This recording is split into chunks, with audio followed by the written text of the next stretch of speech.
If you're moving around, when you come back into the school, you have a lot of catching up, and sometimes you can't really ever catch up, so it becomes demotivating.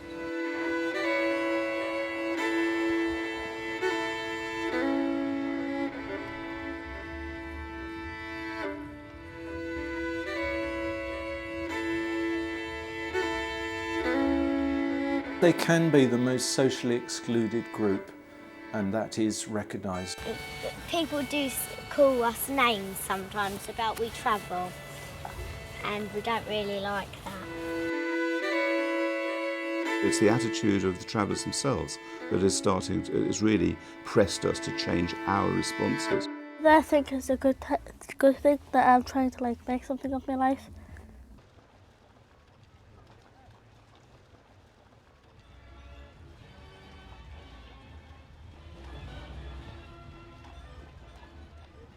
The term traveller is used to cover a wide range of groups, traditionally associated with a nomadic lifestyle, united by their need for new and inspirational distance learning. New technology is providing traveller children the opportunity to further their education and develop relationships with schools from wherever they might be in the UK.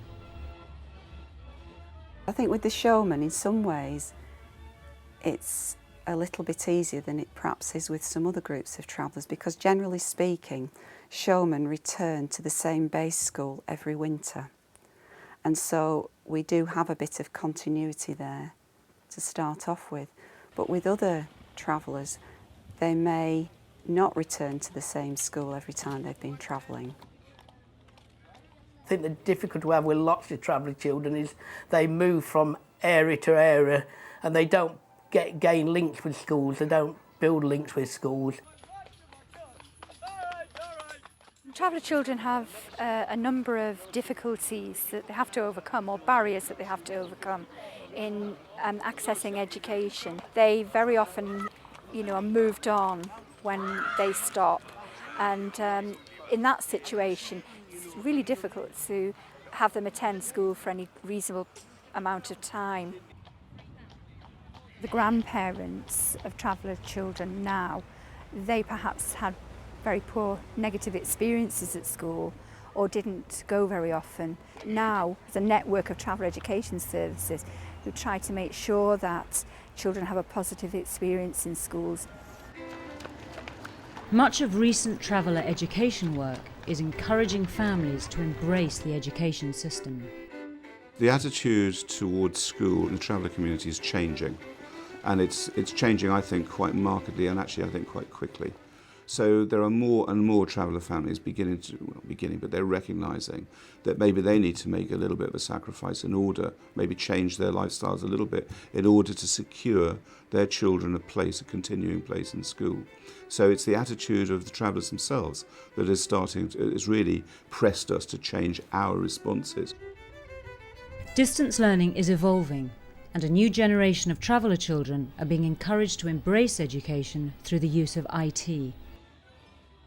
Well, at this school we have some showman's children who live on a site near the village. Part of the year they are members of the class when they're in for winter quarters, and then when they go out on their travels, we do a distant learning package where I set work for them and topics for them and so on, and then it's sent off to them and then returned to me for marking. I mean, this is how things get back to me. Traveller Ed, parcel up, different work. This is from another of our girls, Perry. So she's done several weeks' work, which then I look through and mark. And with Perry, who hasn't got a laptop, I will send in a letter to her and write about her progress and so on. But with Elizabeth, that's a bit of Elizabeth's work.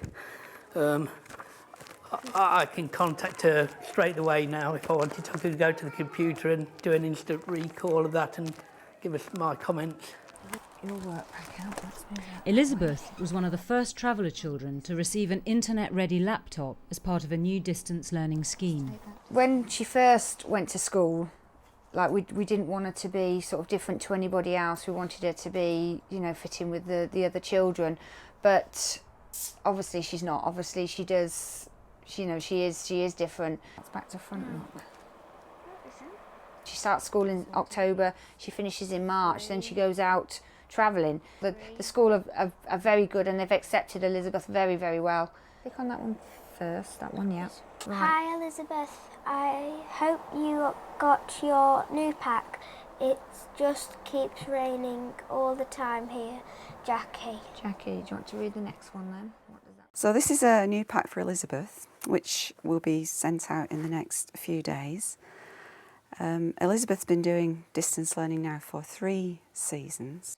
She started off by just doing paper-based work, but she got on so well with that the following year we then gave her a standalone laptop and sent her some software. She got on really well with that. So this year we gave her a laptop with connectivity. She uses some software to enhance what she's doing in the paper-based pack. Like, for example, we use a series of CDs called Classmates, and they are little video lessons. They last between 5 and 10 minutes, and we've got the literacy and the numeracy ones. What does that say? I think for Elizabeth, the future is she's going to have to learn how to use a computer, where for me, I suppose it wasn't the computers, was just you had computer lessons at school, but it wasn't an important thing, where I think now everything is computers. What's this one? Obviously what we're hoping to do by giving children the distance learning is to help them to keep up, to make sure that when they do go back into school at the end of the travelling season, that they can slot back in without too much difficulty. Elizabeth is just one of a number of traveller children benefiting from wireless internet technology. The e-learning and mobility project, funded by the DFES, is enabling regular contact with both teachers and classmates. Well, what happens is, when we go to school in the winter, we go from about November time to about March, and in that time we just like do normal work, and then when we go out travelling again, we have the exact same work as anyone else would at school, but we just have it in packs, and every 3 months we've got to send it back and get a new one. Oh, shall I send this now? Yeah. We would hope that all schools are providing at least some form of distance learning for their pupils, but the purpose of the laptop with the eLamp project was so that the children could have this extra facility. Well, we do loads of emailing, and we do something called didactics, and it's like a teacher on the computer, and she tells you what to do, and then you've got to do it after she's said it. So what we're trying to do is build on the social building that we do within education, that children learn from each other and from society at large. And so the laptop is merely an extra means of communication. It's far superior to a telephone call. It can widen the experience of the children in the classroom, because hopefully one day we can have webcams attached to these laptops, so the children in the classroom are learning where their peers are working. That's it. The message looks quite good now, doesn't it?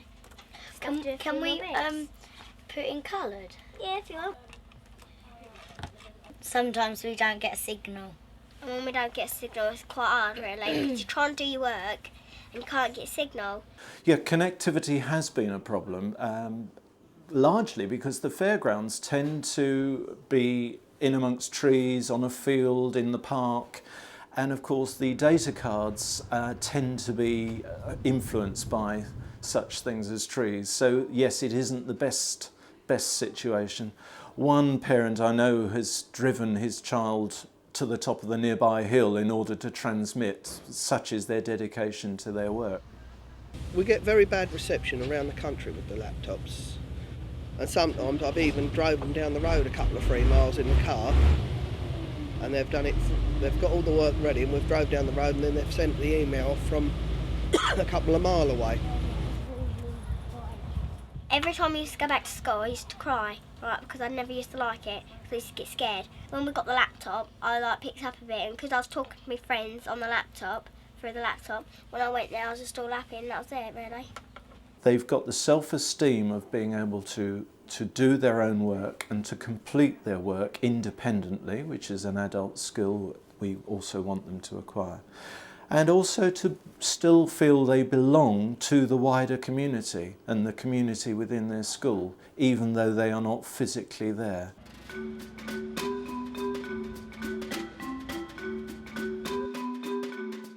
Many of the real challenges in traveller education are in encouraging travellers through secondary education and further.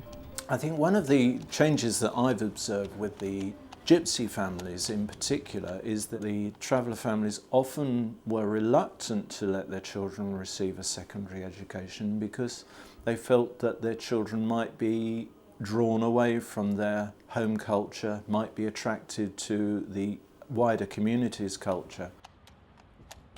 It's one of the traditions of the culture that boys should be learning the ways so that by the time they're about 16, they should be able to fend for themselves and make their way in the world. Similarly, girls would be encouraged to learn how to be a mother, how to care for the home, how to care for siblings. By us saying we must keep them in school until 16 is obviously a clash of their culture and our culture. Chantal is part of a new generation of travellers. She's staying in education as a way of fulfilling her ambition, to be a lawyer. Yeah, this is my grandma and granddad's caravan. I stay here with them like every Appleby because my mum and dad only comes up for the day. I've got quite high hopes for Chantal, and I think since the laptop has been in her possession and she's really engaged her family into the learning process, that there's been a decision to let her go on to high school, and I'm really pleased by that. No, I think it's a good thing that I'm trying to make something of my life, not just go off and get married. And she's certainly done lots of work, brilliant work with the laptop. She's a member of the Traveller Children's Advocacy Project, and she will type the minutes up on the laptop and email them to their office. So that was a use that we weren't anticipating. If I was a lawyer, then I think more traveller rights would be put across to the government and that. Because I know gypsy sites are making travellers be something that they're not by moving into houses and that. You can think of very little that could be more useful to the gypsy and traveller community than to have a trained lawyer who is one of their own community, because there's representation in that and defence and proper application to the emerging needs of gypsies and travellers. I think the laptop project's the way of the future, providing they get the technology right. But I see this as being a stepping stone really for Elizabeth. She's going to get these IT skills at quite an early age. I just see it as a learning process for her, and it's been a bit of an experiment this year, but I think it's been a valuable one. Well, I wish we did have a laptop each because it'll be a lot easier. Yeah, because her stuff won't be on my computer. It's not yours, it's mine.